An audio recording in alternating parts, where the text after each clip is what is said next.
All right, my English teacher friends. So in this video, I want to showcase Strunk and White's rule number 18. And I've made a few videos about this and have done a number of webinars and discussions around rule number 18. And just in brief, what they assert or what they espouse is this theory that there are 12 different ways to construct a single sentence. And I'm a firm believer in this as well. In order to teach voice, rhythm, and flow, and to get students away from that over reliance on the short, simple declarative sentence, that da dot rhythm that they have in their writing. A lot of our struggling and emerging writers, that da dot da dot da dot da dot da dot da dot. It's kind of like the little engine that could, those sentences kind of progress like that. In order to get students away from those over reliances on simple sentence patterns, I do a lot of direct teaching in rule number 18, and in order to get to better voice, rhythm, and flow in their writing.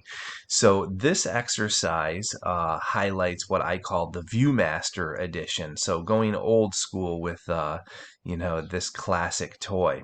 And I had a poll that I ran in my Facebook group, which is called Teachers Making Better Writers. So come join us if you're not there already. And I asked, how did you learn punctuation, and how did you ultimately progress, grow, and mature as a writer in terms of developing your own voice, rhythm, and flow? And a lot of teachers are, my age. I'm 47 at the time of building this, making this video, and we went the old school parochial route of direct grammar instruction, diagramming sentences, and things of that nature. And we pretty much all agreed that we don't need to go to that extreme. But there does need to be um, kind of a focus on old school teachings to some extent.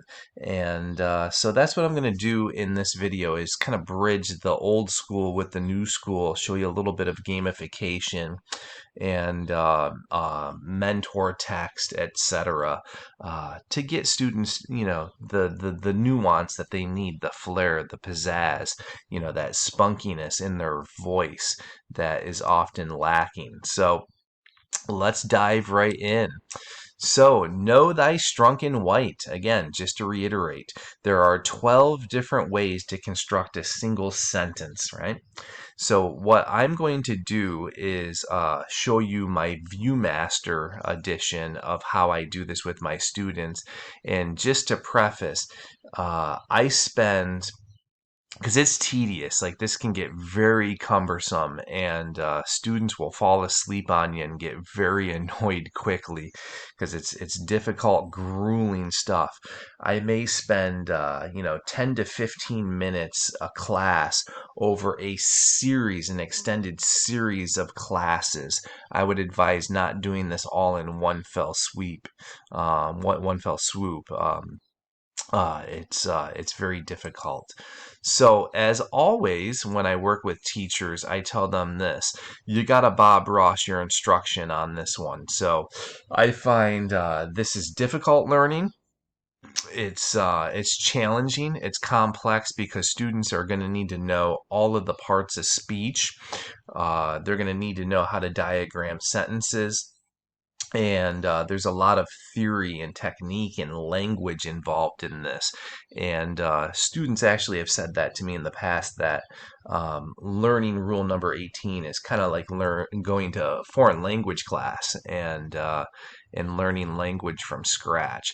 So I do a lot of modeling. I write a lot of exemplars and models for my students to demonstrate for them how to wield and take possession of these 12 sentence constructs. So in Strunk and White's Write It Right, they begin with this first sentence, right? They start with a loose sentence. Mr. White carefully planned the stages of his essay, comma, and then he wrote it. So that's an example of a loose sentence. And in Strunk and White, Write It Right, they go over a little bit. I wish it went further. They just give a cursory overview of what a loose sentence is. So what I did for my students is I wrote them 3 more sample loose sentences, and then I find it best to have students work in like groups of 3 and 4 on this. Each student writes their own loose sentence, just an original, off the top of the head, can be about anything, right?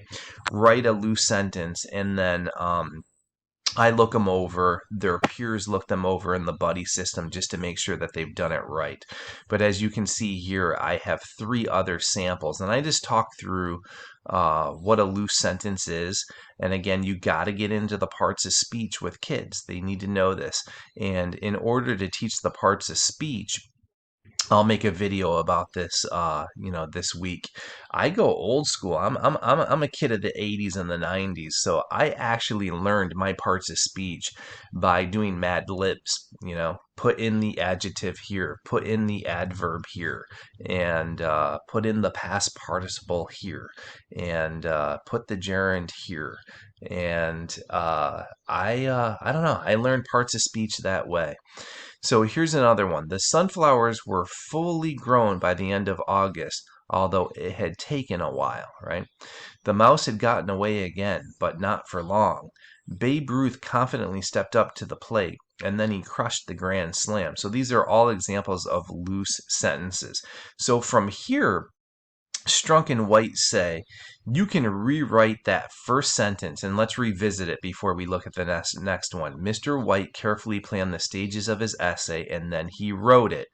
So what they do next is say the first sentence construct after the loose is the independent clause. So if we take that, we can rewrite it and say, Mr. White wrote the essay after carefully planning it. And I just give 3 examples that I wrote, that I Bob Rossed for my students, demonstrating how to do independent clauses. So the next thing that Strunk and White do is the adverb clause. So look at the revision here. Before he wrote the essay, Mr. White carefully planned it. And then I have 4 examples there of adverb clauses. Before you go to bed, brush your teeth. We can stay up until the sun goes down, right? So just talk your students through. And I would, like I say, don't do this all in one day, one block. So 1 sentence construct per class is typically what I do, and move on. And again, for disclosure purposes, I work on a block schedule. So we have 83, 86-minute blocks, and I just take 10 minutes, 15 minutes a day early in the academic year to hammer home this stuff.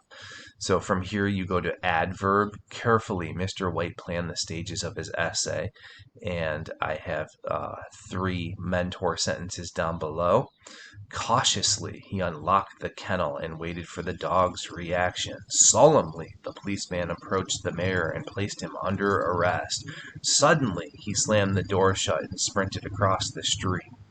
And again, just go over what an adverb is, and in Strunk and White, Write It Right, they have definitions and examples of that. So again, you got to get into the parts of speech a little bit. So then you move on to the infinitive as a way to construct a sentence. To write a good essay, comma, Mr. White needed to plan carefully. So again, clearly, if students are mastering their sentence constructs and their syntax, they need to know the basics of grammar and punctuation. So in terms of sequencing, I start there at the beginning of the academic year, so punctuation and grammar, and then I get into the syntactical stuff like this. And again, I have my mentor sentences so that students have something to model their own sentence off of. Present participle phrase. Carefully planning his essay, Mr. White reflected on the techniques he had developed during his career. Right? So again, my students know all this language. When they write a sentence, I ask them, What type of sentence construct is this? And with time and practice, and of course, students must put forth an iota of effort in order for this to make it stick and make it work. And our, apathetic, disengaged students end up getting a little lost and thrown off the bus to some extent by not participating in this. And they don't grow and mature as writers. But those kids that put forth an iota of effort make great progress in their writing as the year goes on. So my students would be able to say things like, that's a parenthetical statement, or that's a short, simple declarative sentence. That's an adverb clause. So just go through them all here. Past participle phrase. Worried about the approaching deadline, Mr. White began to plan his essay. And I have some samples there, again, to show students how to do that. Gerund phrase, prepositional phrase. Before writing the essay, Mr. White carefully planned it. So just the same sentence written 12 different ways. And then I have my samples there as well. Demonstrative adjective. This essay shows Mr. White's careful planning. Those pants are not very comfortable. Do you like this suit? That dress looks good on you. These puppies are very playful, right? Demonstrative adjective. And then adjective clause, which I just mentioned. Mr. White, who was known for meticulous preparation, carefully planned each stage of the essay. Right? So ultimately, with some exercises, this transfers over into their writing. And this is just an elementary, early, fundamental exercise, this ViewMaster, to get students to write a few of their own. And ultimately, I don't stop at just write one adjective clause. I have my students do it 5 times so that it sticks. So during this exercise, just off the top of your head, write 5 adjective clauses all on your own, and I do it for all 12 sentence constructs. And that's one way to get things to stick and to Velcro, is that repetitive practice. So absolute phrase, his head full of ideas, Mr. White carefully planned each stage of the essay. And as I've been saying, I give my students a few absolute phrases as well to have some sense of how to do their own. So here's what we do. All right, and you can gamify this or keep it very simple. You can have a solo effort on this. You could have students work in teams, totally up to the teacher and his or her discretion. So I have some emails that I wrote. So I wrote them myself, that over-rely on the short, simple declarative sentence, because that's what I find with struggling and emerging writers. They over-rely on the simple sentences, not the loose, that Strunk and White model in rule number 18. So all of the emails that I have here over-rely on the short, simple declarative sentence. The goal is to have students revise each email while incorporating a wide variety of sentence structures in the hopes of achieving better voice, rhythm, and flow. And I tell my students, have purpose and have intention with your revision. So don't just willy-nilly say, I'm going to throw an adverb clause here, or I'm going to have an independent clause here because I'm just, haphazardly doing the exercise. Pay attention to the sentence constructs and really try to have voice, rhythm, and flow. And again, this becomes an exercise in syntax too, syntactical manipulation. They have to know how to punctuate in order for this to work. So here are my emails. And as a professor, I did get an email that looked very similar to this. So I'm just making stuff up here to demonstrate, and it's rather hyperbolic to some extent. So it says, "Hey, Professor Yuki, you don't know me. That's because I've never been to your class. I know. Class started 3 weeks ago." So again, do you see the over-reliance on the short, simple declarative sentence? Truth be told, comma, I blame my girlfriend, period. She poisoned me, period. I'm lactose intolerant. She put whole milk in my oatmeal. Then she poisoned me again. Peanuts in my Chinese rice. And then I think she used arsenic. I feel miserable today. Anyway, Anyway, here's all my late work. See you next Tuesday. I plan on dumping my girlfriend, right? So it's funny, it's light, there's levity to this. But ultimately, and again, you can do it solo, you can have the kids work in buddy systems, work in, groups of 3 or 4, do a think pair square, any way you want to run it. I have my students revise this, keep the essence of the email, but flex greater complexity in their revisions, and have them try to manipulate those 12 sentence constructs to break that droning chop chop chop chop chop pattern. So here's another one. Mr. Martin, I won't be in tomorrow, period. I got hit by a bus, period. My head hurts real bad, period. Again, do you see that? So struggling and emerging writers do this all the time, and I'm being hyperbolic and really over exaggerating it. I know I make a lot of excuses. I know I call out all the time, but you got to believe me. The bus came out of nowhere. Boom, I got tossed in the air like 100 yards or something. Please don't fire me. The doctor says I just need 1 day to heal. Hope you understand and can find it in your heart not to fire me. I promise I'll not miss any more work. And this has nothing to do with the fact that my favorite band is in town tonight. Just so you know, I really got hit by a bus. And again, those elementary sentence constructs, the independent clauses stacked upon, independent clause, short, simple declarative, short, simple declarative. So revise it, keep the essence of it, but revise it. So ultimately what I do is we share these. You can do like a gallery walk and have students explain how they manipulated their syntax. The more they can talk at sentence level and say things like, I decided to go with a parenthetical statement here, or I decided to go with an adjective clause here in this sentence for the purpose of, then, you get into the grading of their essays. And you can just have greater, more complex, more theoretical, more technical conversations about their writing at sentence level um, when they know that language. So here's another one. Dear boss, the jail man said I could email. I'm in jail. The phone lines are huge. I won't be in for a bit.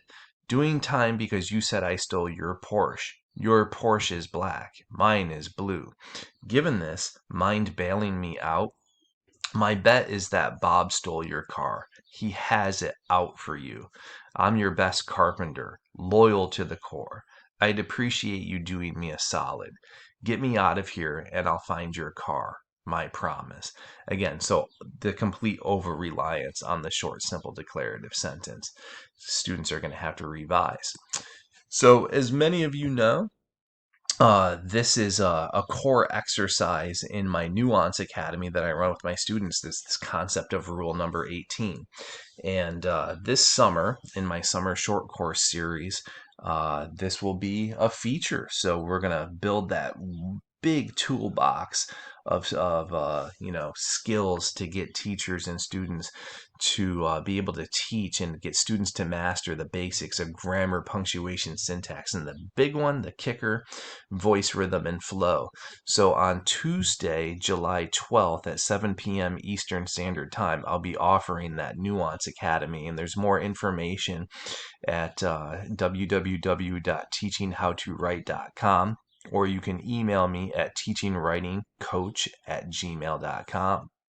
And there are a number of summer short course series. So we did the Word Study Academy, Nuance Academy.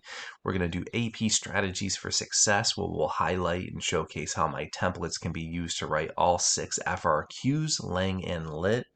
We're going to do the 2-hour alternative grading method intensive. That was asked by popular demand. And then the big news is this. Starting August 9th, I'm going to be running my Teach It Right 5-week mastermind through the National Writing Project. So it's going to be at a reduced rate, so you can ignore the posting on my website, so it's going to be reduced quite significantly because the National Writing Project has more resources than I do as an individual instructor. So we'll be updating the webpage shortly, so you can pay attention to that. And then many of you know that the wonderful, the brilliant Tim Freitas and Brandon Abden and I will be presenting at this coming fall's NCTE conference in Anaheim, California. So stay tuned for that, and we'll be giving more information along the way. So if you need anything, reach out, teachingwritingcoach@gmail.com and teachinghowtowrite.com. Be well for now. Happy teaching, happy writing.